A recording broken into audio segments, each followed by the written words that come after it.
Okay, so good afternoon. I am Carlo Pindo from Point of View Manila, and my question is for Mr. Royce Cabrera.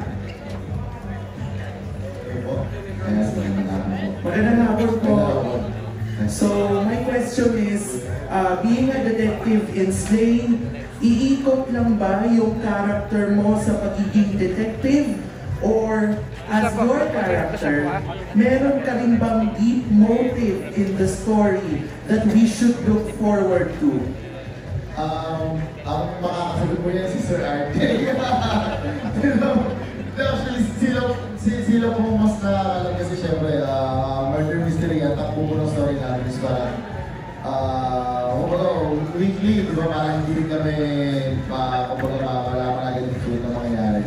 So, sa tanong na po yun, feeling ko mas alam po nila eh. Mas, kayo ba? Dito, aside from being a detective, meron din siyang past, tapos meron din siyang connection kay Zach. Kaya niya iniimbestigahan. Tapos, may deep reason siya for investigating. Tapos, magkakaroon ng twist sa gitna. Tapos, magkakaroon din ng kind of twist sa dulo. Na syempre, hindi pa namin pwedeng isabihin kung ano yung mga twists and turns. Pero, yung role niya as juror, naghahanap siya parati ng justice for Zach.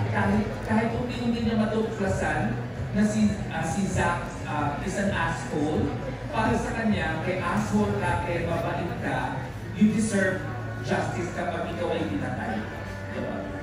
Thank you po, very well said. And another question naman po for Derek Monasterio. Hello po.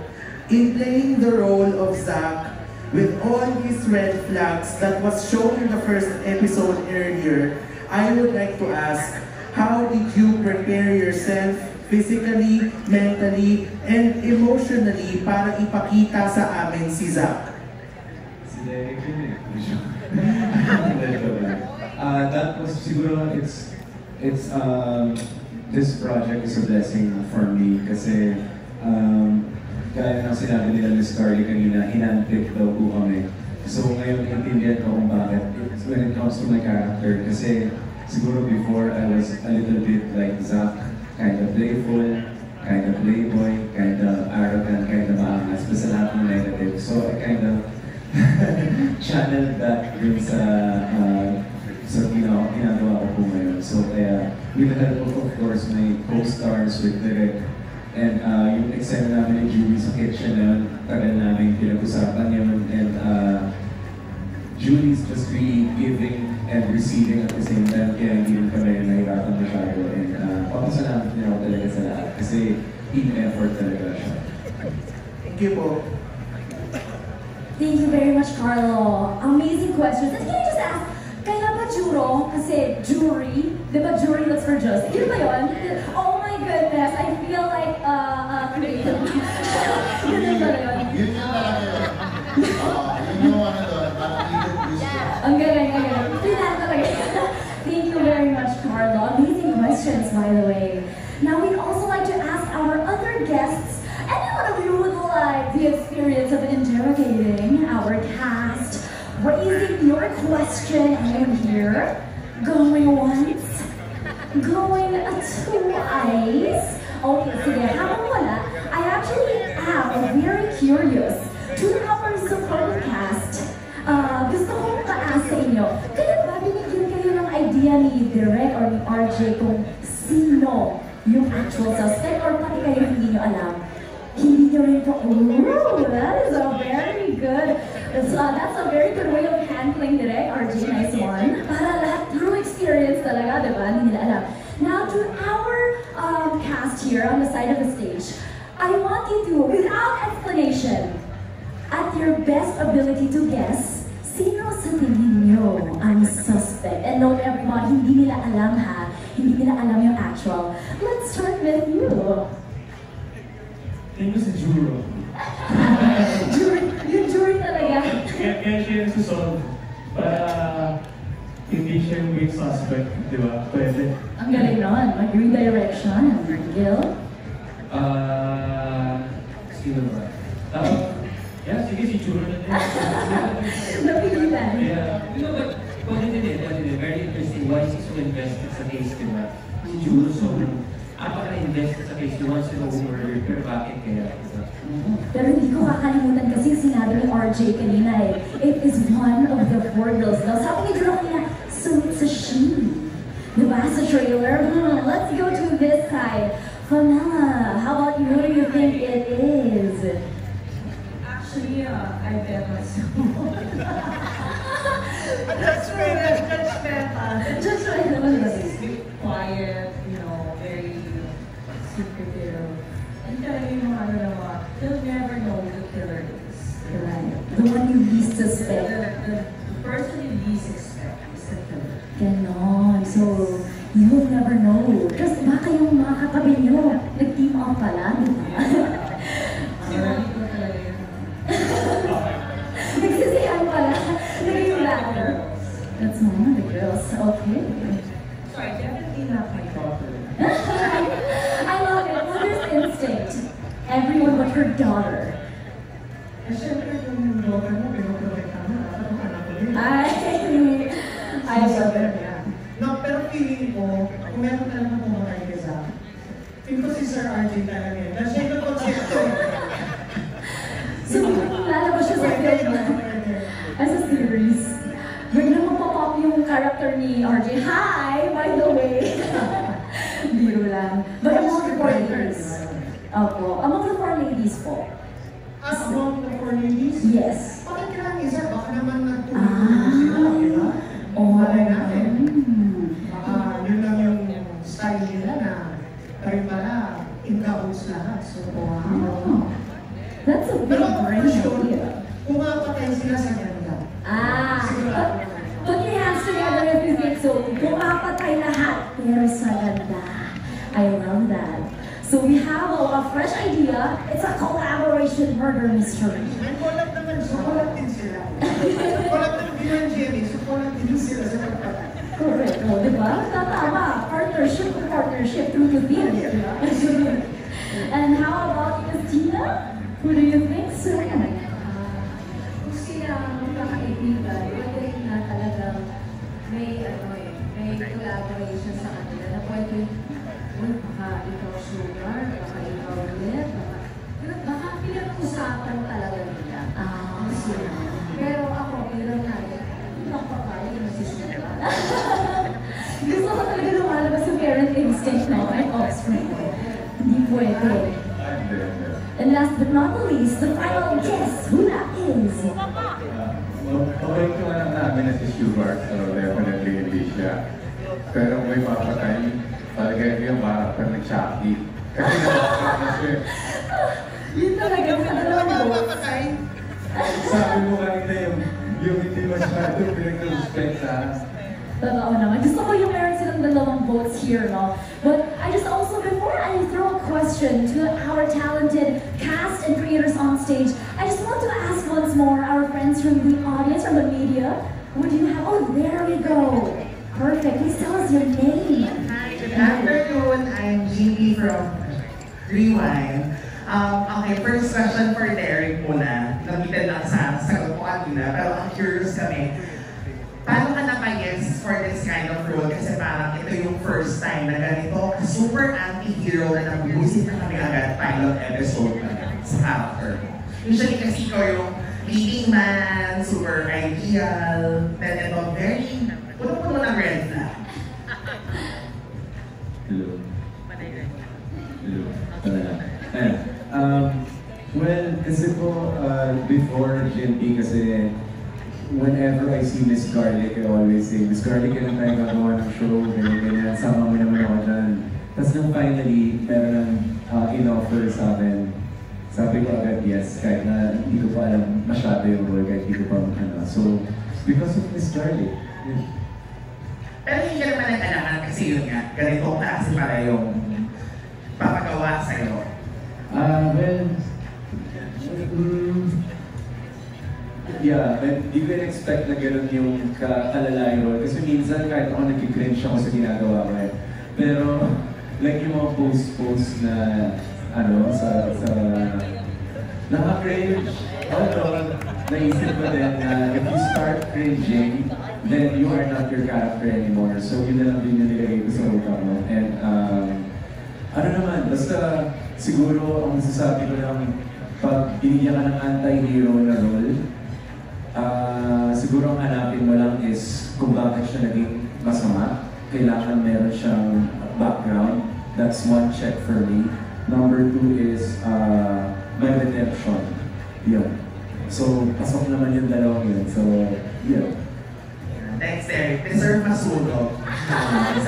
For the 4 ladies naman, Isabel, Julie, Gabby, and Nike, this is also parang the first time na ganito ka-mature yung characters that you're playing. And while we were watching sobrang bagay lahat ng characters na binigay sa inyo. Although kay Isabel, medyo yet to see pa kasi hindi pa masyadong fleshed out in the pilot. No? So, kayo din, same question, how are you convinced to do the roles? Ano yung nagpa-curious sa inyo? And adding to that, alam naman natin kung gano'n successful ang murder mystery dramas sa GMA, and how do you also feel to become a part of that genre, tapos with partnership with you? I actually auditioned. I sent 2, nag-record lang ako sa bahay ng 2 character. Nagpalit pa ata yung pangalan ng isang character. If I remember, Angel ba yun dapat? Pero yun, if I remember correctly, if it was supposed, I auditioned for Gabby and Isabel's character. And thinking back, bakit ako nag-audition, di ba? Tinanong ko kasi bakit tinanggap, di ba? Ba't ako nag-audition nga ako eh. Diba? So, gusto kong i-stretch yung instrument ko. Like, gusto kong mag-try, ma-challenge, gusto kong mag-try ng mga mahirap na bagay. As in, lalo na yung hindi ako komportable. And nahanap ko with my past projects na weakness ko ang anger sa lahat ng emosyon. As in, nagigigil ako na weakness ko siya. So, gusto ko siyang makuha sa show na to.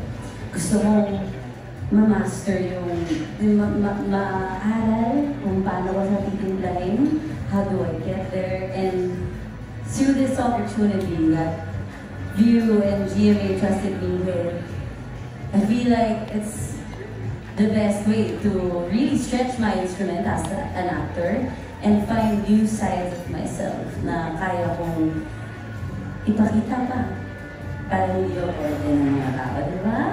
Wow! Can I just see, Mikey, yung expression mo doon sa, yung parang may tatanungin sa iyo, yung character ni Julian, parang may tinatagong backstory eh. Nakita niyo yung mukha niya doon? Guys, if you saw that emotion, give Mikey a big round of applause. Thank you. May tinatagong yet to be unleashed. Lalabas pa lang yun. That's malalim yung backstory ni Sugar. If you get to know her character, makikita niyo din kung na iba't iba yung reasons, yun yung core, yung puso namin on kung ano yung motivation namin on our connection with Zach. Yeah. Napakaganda. We're excited to see more of her emotions and anger.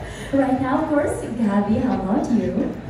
Yes, what mainly made me say yes is that it's because it's a collaboration with you and GMA. It hits 2 audiences at the same time. And it's the first time ever that we will be having a different attack on GMA viewers and a different attack also on viewers. So also, it's because it's a murder mystery, and it's such an honor to be part of a murder mystery produced by, of course, GMA and View, because we have so many great murder mysteries, and to be part of something, I'm pretty sure na magiging hit to, because it's a murder mystery, of course, by Mr. RJ Nuevas and all of the creatives of GMA.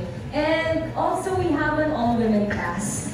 Isa din yun sa nagpapayag sa akin because the 4 leading ladies are just so powerful. Sorry, boys. All the 4 ladies are really, talagang sabi nga ni Mike, funky yung story ko lang. Magpagalingan tayo. And I feel like it's such a healthy, it's a non-toxic, healthy competition. At saka nag-lift kami each other. We lift each other up, we support each other, and of course, in the acting side naman, it's also very different. I'm used to roles na hindi lang anti-hero, medyo spoiler, pero medyo anti-hero din ako dito. So, it's nice to explore, it's nice to see more options for characters, and I'm very, very happy to be working with you once again for this project. I've been so blessed with them. Thank you so much, Ms. Garlic, and to the whole View family, and of course, to Sparkle and to GMA. Wow, nakita din naman namin, Gabby, yung ikaw din, kung merong shift of yin and yang emotions kanina, si Derek, ikaw din ang nasa pool, I have my ring, and it's okay, you'll have your turn. Akala ko may galit lang, halang kaaway na kayo, pero may support pa rin sa, sa sis.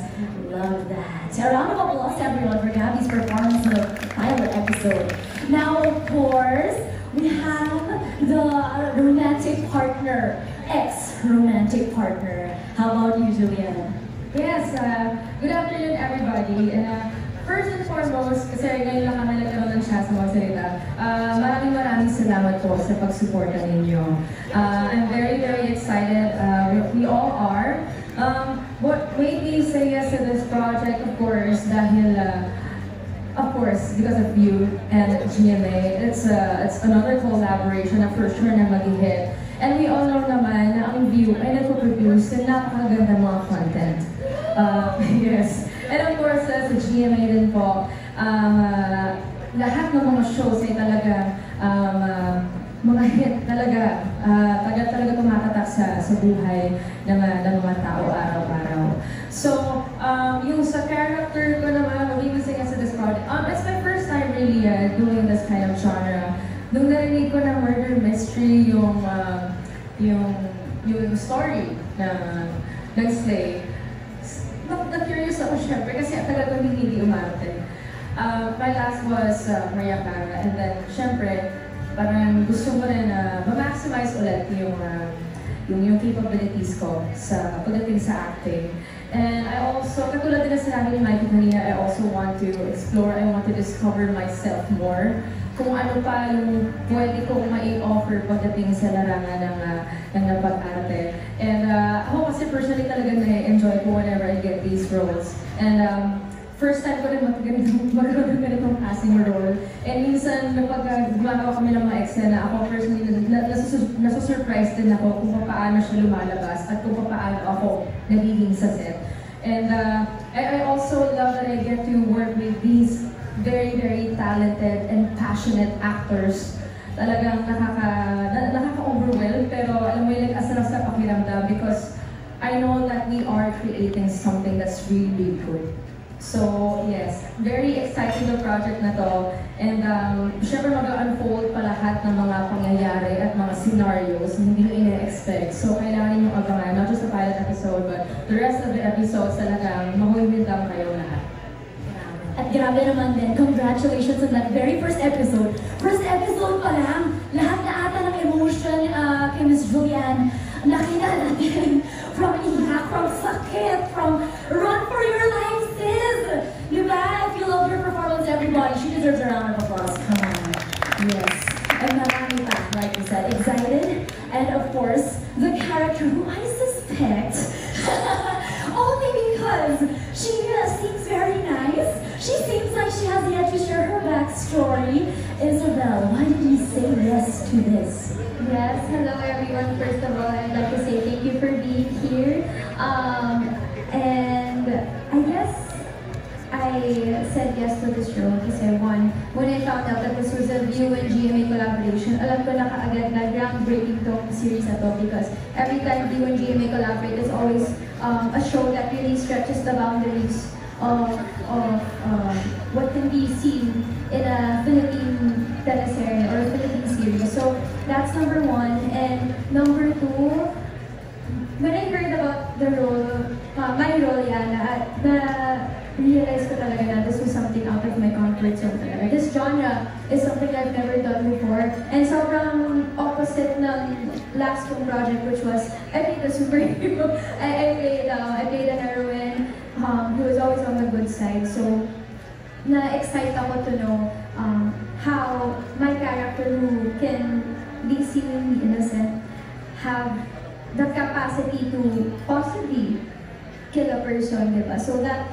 kind of question played in my head, kung paano ko lalaro yun. And to be, of course, a part of this wonderful cast with these three amazing ladies also made me super excited to start shooting for this film. And of course with Derek, and of course with Director Direct Jules, it's just really something super exciting talaga and something out of my comfort zone. So I'm excited na makilala din namin lahat si Yana Cortez.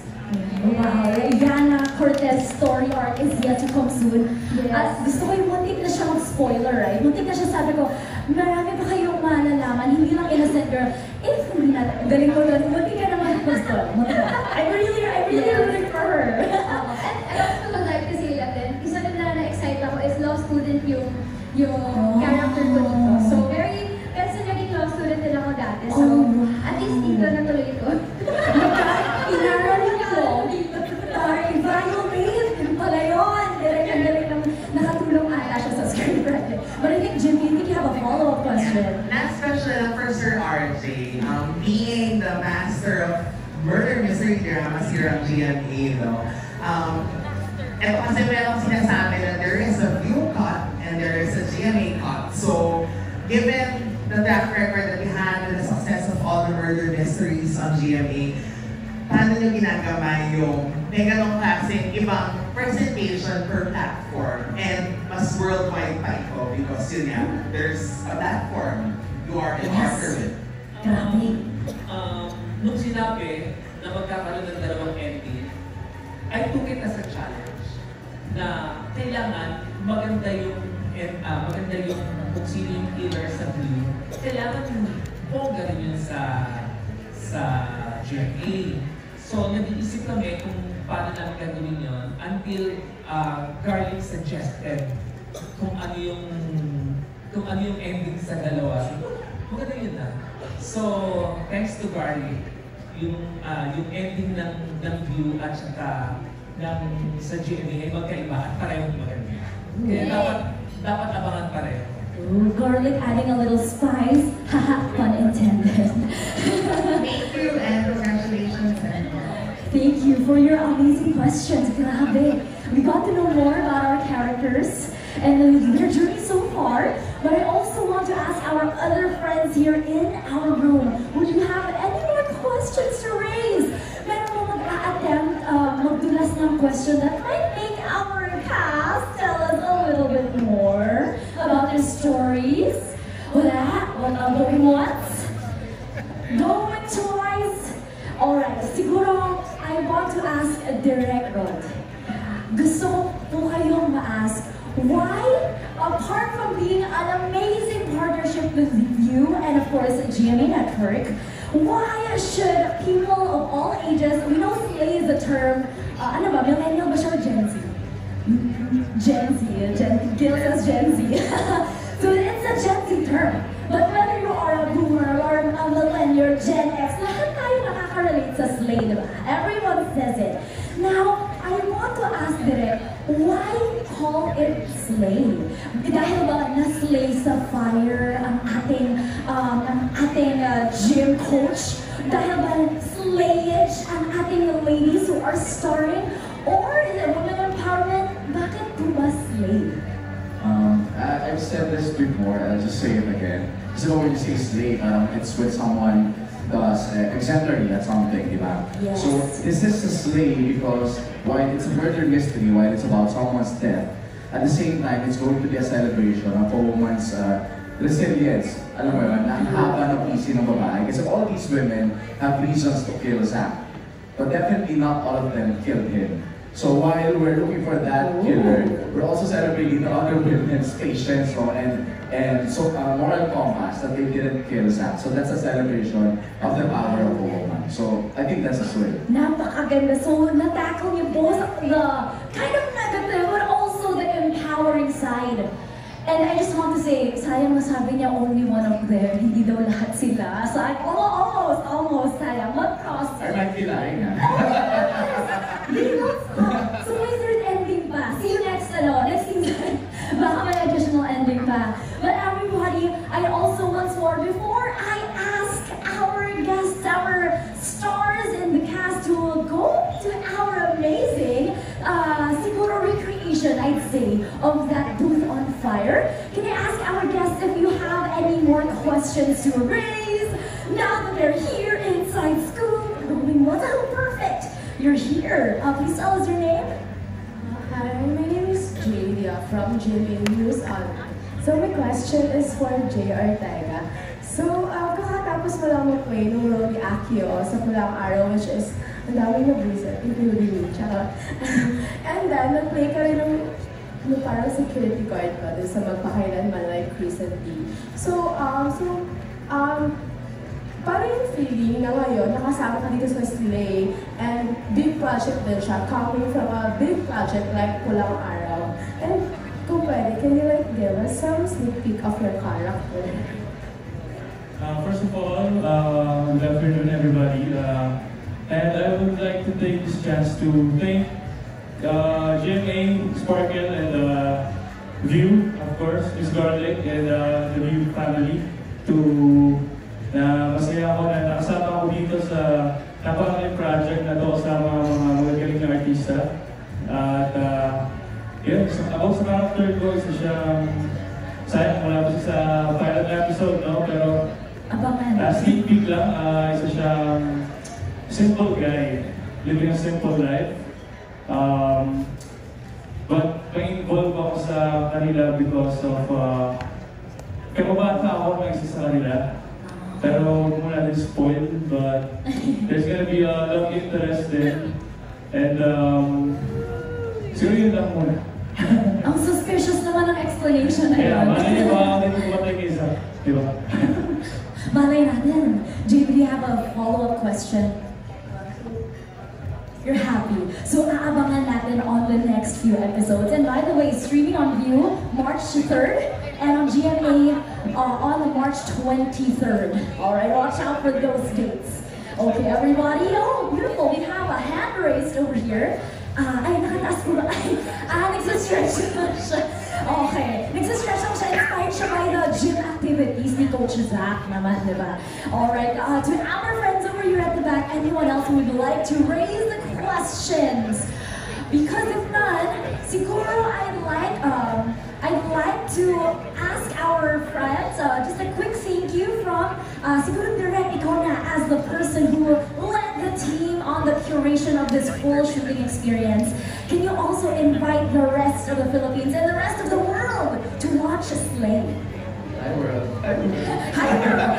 Hello direct. But thank you really. Again, this show is team effort ko mula sa leadership ni Sir Arnel Lacario and the rest of the production team, kala Ms. Helen, kami Cheryl, and the entire GM Entertainment Group.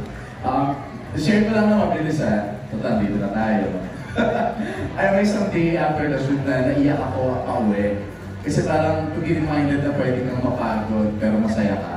That's a rare feeling, no? And you only get that when you see people na sobrang determined to make the show work. Alam mo yun? So, and I feel that nagtutulungan talaga kami, all the departments, all the actors. I see how they're talking to each other. Kasi naririnig ko lahat ng chismis naririnig ko sa episode. So, naririnig ko kung paano nila pine-prepare din yung isa't isa, no?